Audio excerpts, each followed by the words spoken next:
तू ही रेच्या शूटिंगचा 16वा दिवस होता.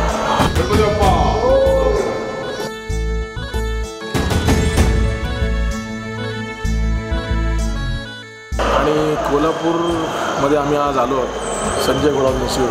आउटडोअरचा पहिला दिवस आहे. पहिलं 15 दिवसाचं शेड्यूल आम्ही मुंबईत केलं. आज सगळे कॉलेजचे सिक्वेन्सेस होते आणि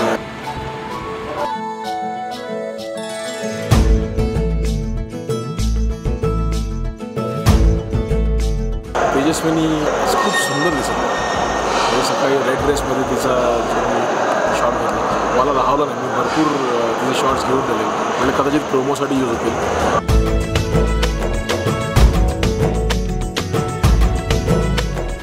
आज काम तसं माझ्याकडे खूप कमी होतं कारण सगळे लोक ट्रॅव्हल करून आले होते, दमले होते, त्याच्यामुळे काम खूप कमी होतं. रिफ्रेशमेंटसाठी आम्ही आता पॅकअप झाल्यानंतर व्हॉलीबॉल पण खेळणार आहोत, बॅडमिंटन खेळणार आहोत. Everyone is गिअर्ड up.